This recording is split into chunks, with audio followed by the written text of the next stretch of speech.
Lecture du livre Jésus-Christ d'Ellen White. Malheur à vous, pharisiens.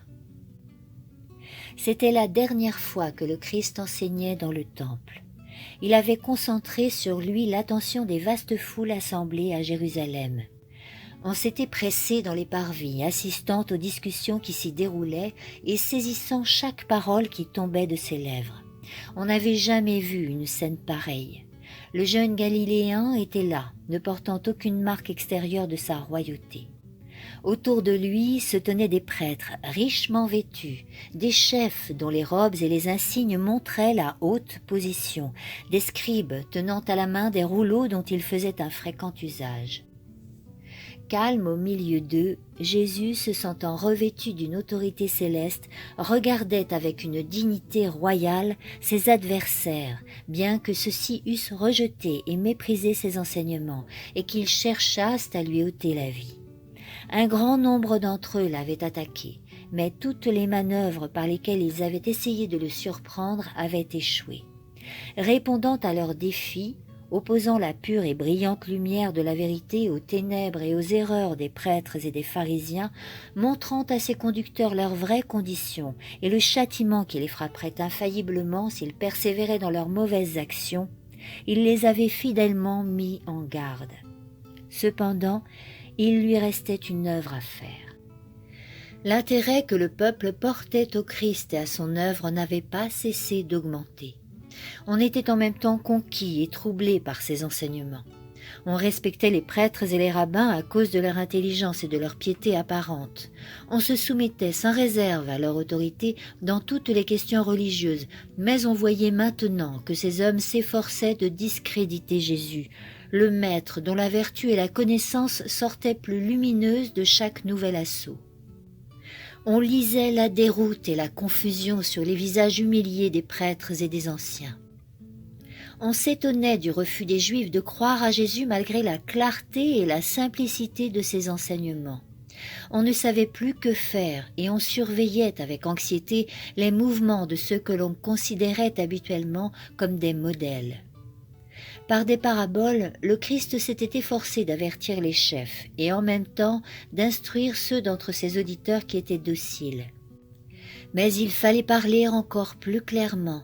Jésus devait briser les chaînes qui maintenaient par son attachement à la tradition et sa confiance aveugle en un sacerdoce corrompu le peuple dans l'esclavage. Il devait dévoiler le caractère des prêtres, des chefs et des pharisiens.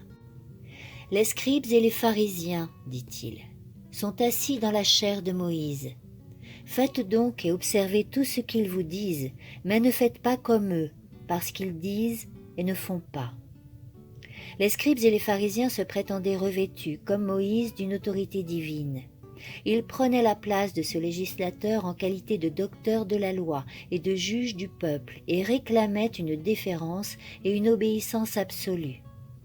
Jésus invita ses auditeurs à faire ce que les rabbins enseignaient conformément à la loi, mais sans suivre pourtant leur exemple, car eux-mêmes ne pratiquaient pas les choses qu'ils prêchaient.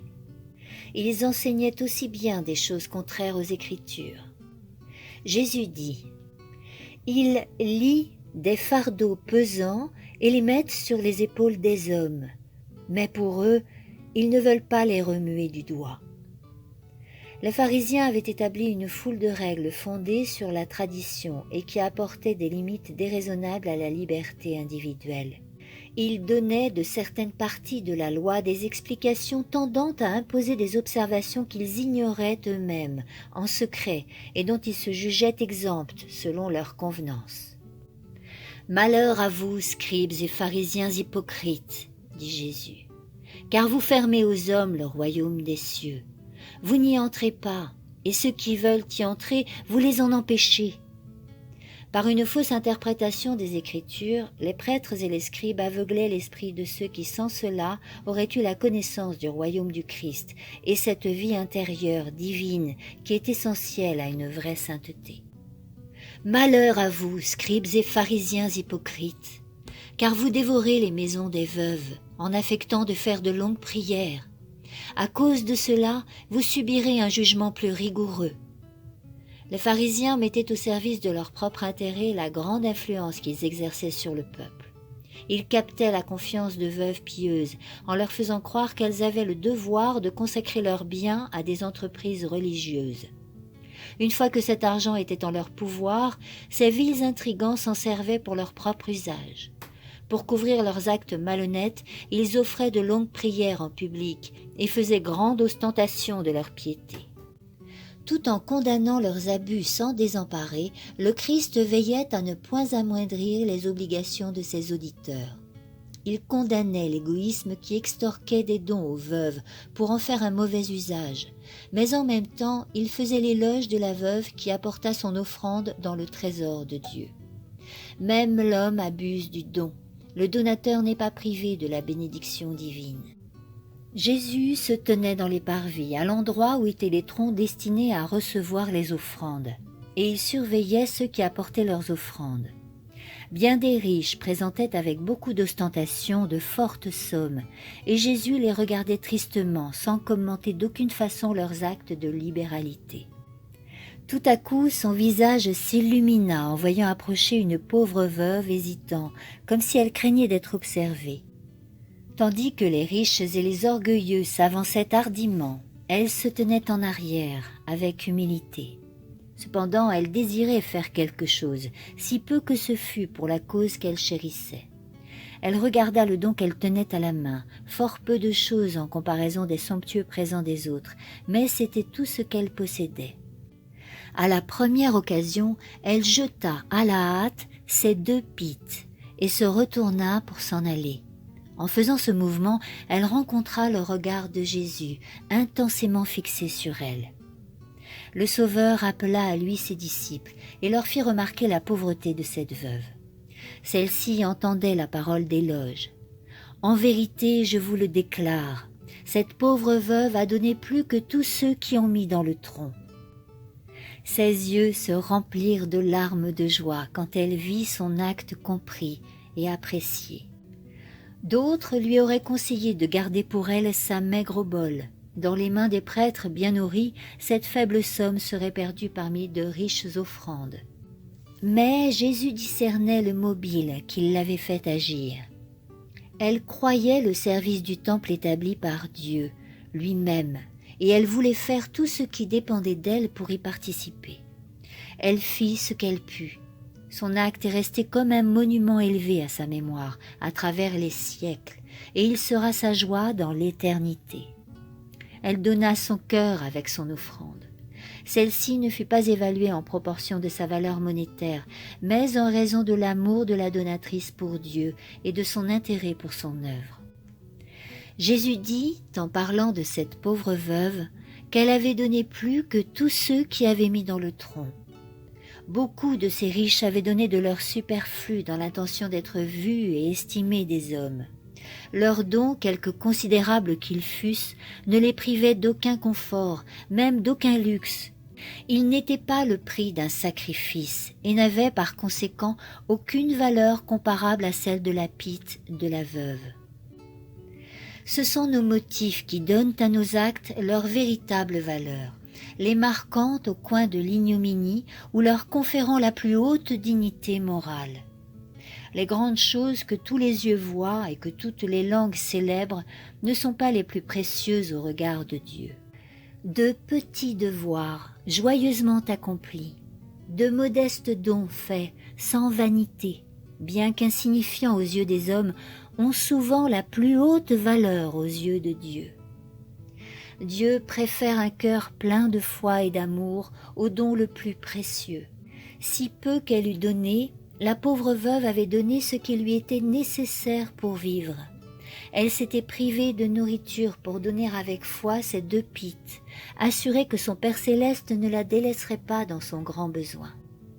C'est cet esprit désintéressé et cette foi enfantine qui lui valurent l'éloge du Sauveur.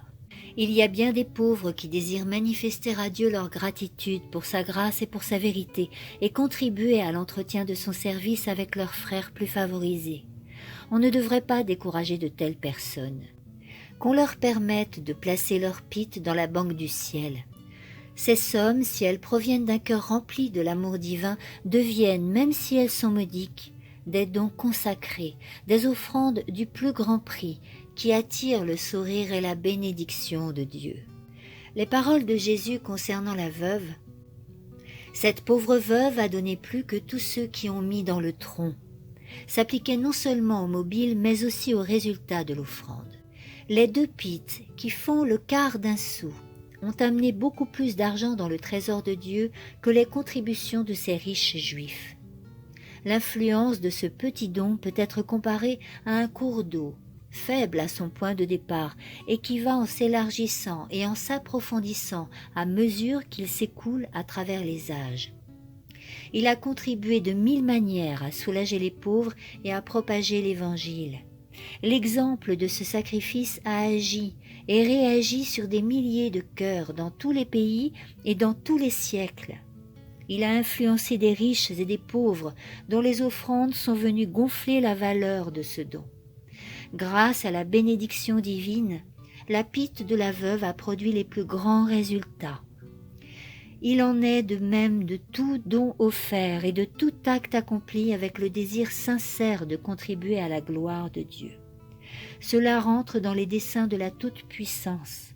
Il en résulte un bien qu'aucun homme ne saurait apprécier.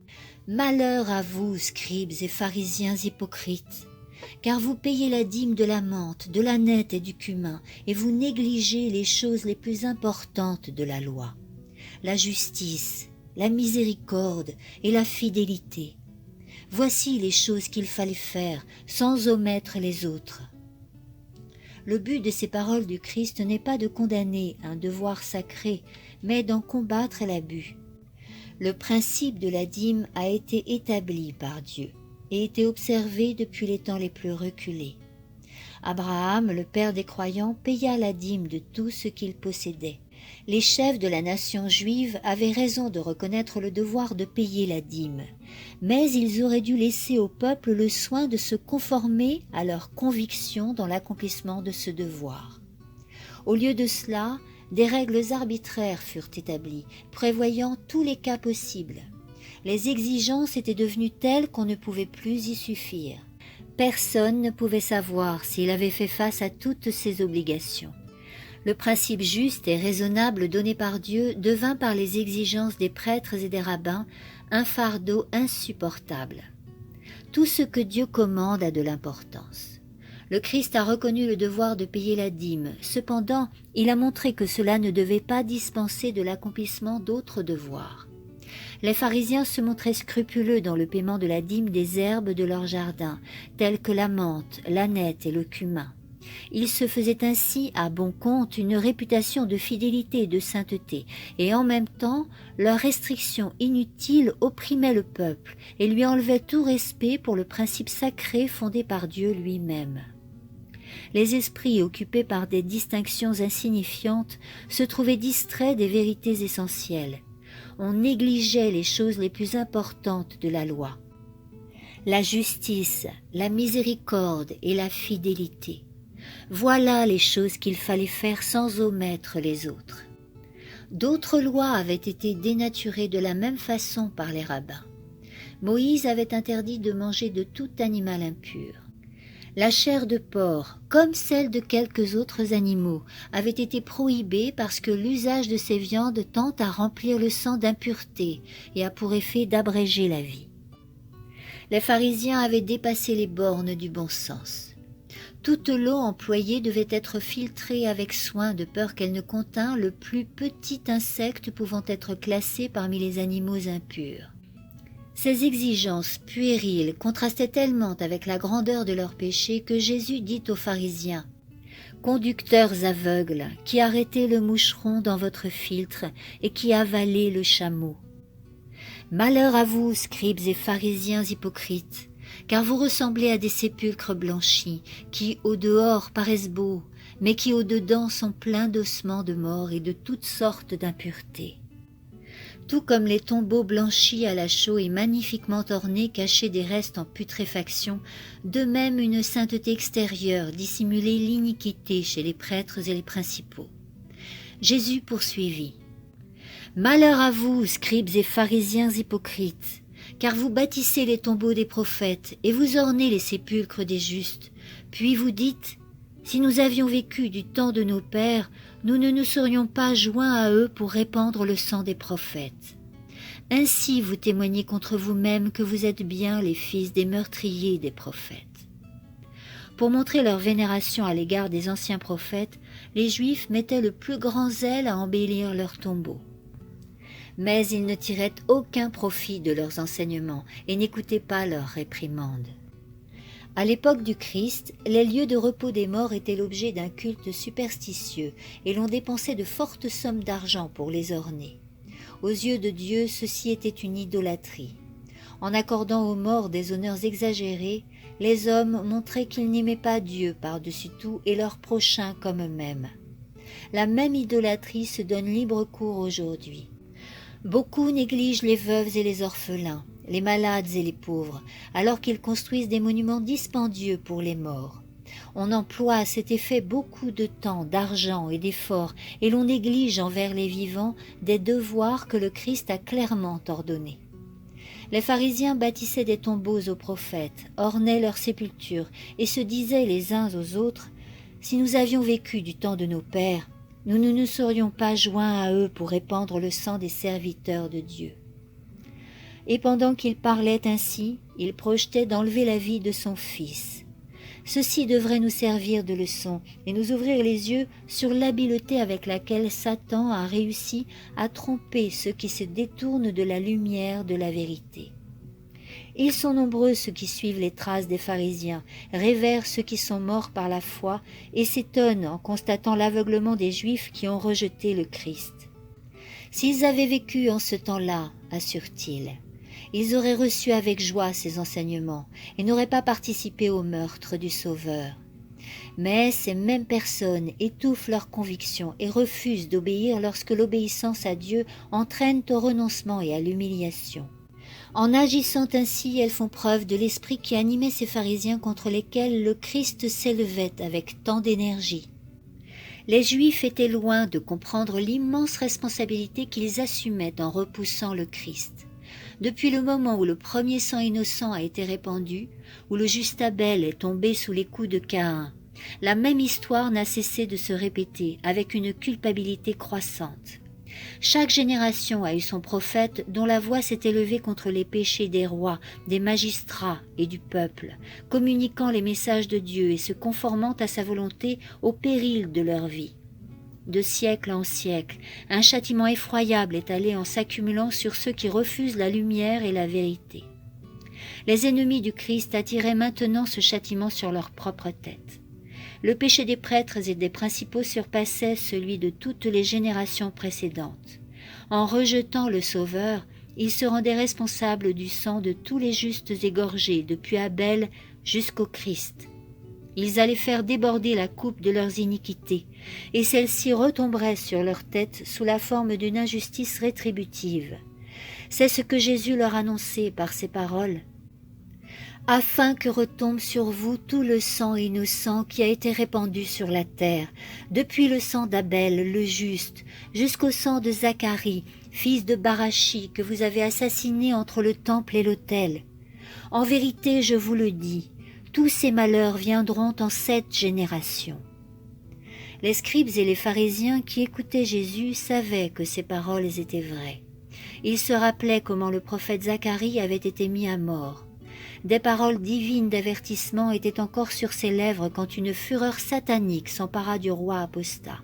Sur ses ordres, le prophète fut mis à mort. Son sang avait été une empreinte ineffaçable sur les pierres mêmes du parvis du temple, en témoignage constant de l'apostasie d'Israël. Aussi longtemps que durerait le temple, les taches du sang de ce juste crieraient à Dieu pour obtenir vengeance. Un frisson d'horreur parcourut la multitude quand Jésus mentionna ces péchés effroyables. Plongeant ses regards dans l'avenir, le Christ annonça que les Juifs continueraient, comme par le passé, à faire preuve d'impénitence et d'intolérance vis-à-vis des serviteurs de Dieu. C'est pourquoi voilà que je vous envoie des prophètes, des sages et des scribes. Vous tuerez et crucifierez les uns, Vous battrez de verges les autres dans vos synagogues, et vous les persécuterez de ville en ville. Des prophètes et des sages, remplis de foi et de Saint-Esprit, Étienne, Jacques, ainsi que beaucoup d'autres, allaient être condamnés et mis à mort. Une main levée vers le ciel, le Christ s'adressait comme un juge à ceux qui étaient devant lui. Sa voix, généralement tendre et suppliante, faisait maintenant entendre des reproches et des condamnations. Ses auditeurs frissonnaient. L'impression produite par ses paroles et par son regard ne devait jamais s'effacer. Le Christ s'indignait de l'hypocrisie et des péchés scandaleux par lesquels ces hommes détruisaient leurs âmes, séduisaient le peuple et déshonoraient Dieu. Sous les arguments spécieux et trompeurs des prêtres et des chefs, il discernait l'influence des instruments de Satan. Bien qu'il stigmatisât le péché avec la plus grande énergie et qu'il éprouvât une sainte colère contre le prince des ténèbres, il ne manifesta aucune impatience et ne prononça aucune parole de vengeance. De même, le chrétien qui vit en harmonie avec Dieu et possède les douces qualités de l'amour et de la compassion pourra éprouver une juste indignation à l'égard du péché, mais la passion ne le fera pas maltraiter ceux qui le maltraitent.